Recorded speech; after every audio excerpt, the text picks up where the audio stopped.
So today we're going to touch on surrender. So when you hear that word, you might automatically think giving up, because surrender is often referred to when we're talking about, ending a game or, the end of war. The enemy is surrendering. But that's not what surrender needs to mean. And in fact, surrender is what needs to happen during your birthing time in order for you to have a beautiful birth experience no matter what. So, surrendering is where we are letting go of the notion that we can control every piece of our birth. The reality is that we can't. We cannot control every single thing that happens during our birthing time. And if you've heard otherwise, I'm afraid to say that that is not um, fact. That is not truth. You can be as relaxed as possible. You can be doing amazing practice. Everything can be going as expected. And then out of the blue, something different than you expected occurs. So let me speak into that with regards to an actual birth of a client, of a Birth Unafraid client. So this client was planning a home birth. It was her first baby, and she was planning a home birth, and the midwife went to her house and was with her during her active labor, and things were going as they expected at that time. So birth was going quickly, she was dilating well, completely relaxed, decreased pain, doing a beautiful, beautiful job, sort of textbook birth unafraid birth going on. It came to the time of pushing, and at that time the baby's heart rate started to go down. It was started to become abnormal, and the midwife did some adjustments with her, had her change position, do the usual kind of abnormal heart rate management, and it wasn't helping in any way. And so she decided to call an ambulance to transport the client to the hospital for assessment. Now, one of the things to know before I move on with the story is that if you have a low risk, healthy pregnancy, you do have the option of birthing at home with a midwife if you have midwives in your community. And the research shows that an urgent type of transport to the hospital via ambulance, is quite low, about 1 to 2%. It's very low chance that that will happen. Typically, if people are moving from home to hospital, it's what we call a non urgent transport, meaning that the woman can be driven in her car by her partner. But in this case, things needed to move quicker, and so they moved by ambulance. Now, when the ambulance attendants came to the house, they asked the midwife what type of pain relief she had given to the client, because they couldn't believe how relaxed she was, and she appeared to be having little to no pain. And so the midwife informed them, we don't give any type of pain relief at home, at any home birth.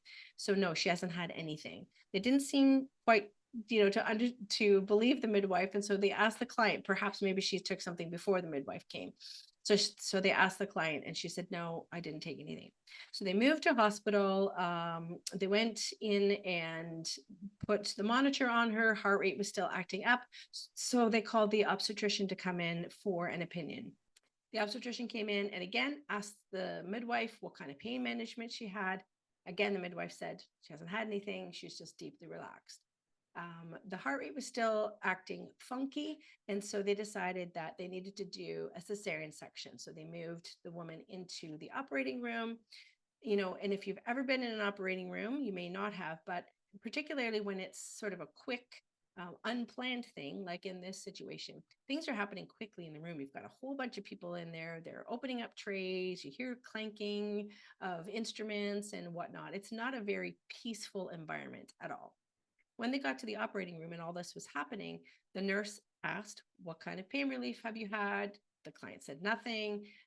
The anesthetist asked the same question. Everybody who came into contact with her could not believe how relaxed she was and how she appeared to be having little to no pain.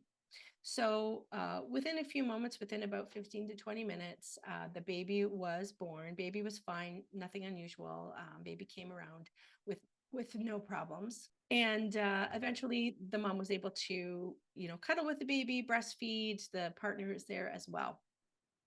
So the midwife wanted to ask the client how she felt about the birth. She thought it was important to review her feelings around the birth because this was something that she had not expected or planned. So the midwife said to the client, about an hour or so after the birth, how are you feeling? How are you feeling about everything? And the midwife was fully expecting the client to say, that was terrible. Wish that didn't happen, very negative kind of view. What happened instead was the client started crying tears of joy, smiling, saying, that was the most beautiful thing I have ever experienced. That was amazing.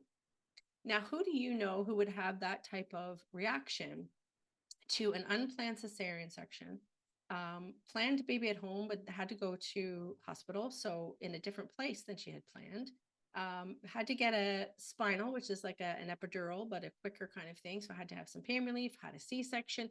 Nothing at the end of that birth went as she had imagined or planned. And in spite of that, she had a beautiful, amazing birth experience, the most beautiful thing she's ever experienced in her life. So this is key to the key is surrendering to your birth. And we talk about that in the Birth Unafraid program. How do you do that? What does that mean? What does that look like? But it's so, so important. You want to not have what's called a birth plan. You've probably heard about birth plans. We say throw those out the window because a plan implies that we can control everything that's going to happen during our birthing time. And the reality is that just does not happen. Instead, we talk about birth preferences. So preparing a list of things that you would prefer to happen if things go as you expect them to. But also talk about, those what ifs, right? So how am I going to feel if I have to be transported to a hospital? How am I going to feel if I have to have some sort of pain relief? How am I going to feel if I have forceps or vacuum or C-section? What we don't want women to experience is, as long as everything goes as we expect it to, great, fantastic birth, amen. And then when things don't go as expected, have this horrible experience thinking, I didn't practice enough, or I didn't do this enough, having that guilt, that shame around the quote, ideal birth, right?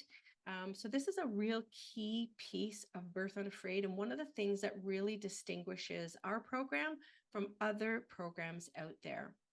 A lot of the other programs don't talk about those what ifs at all, or what to do with them when they happen, if they do occur.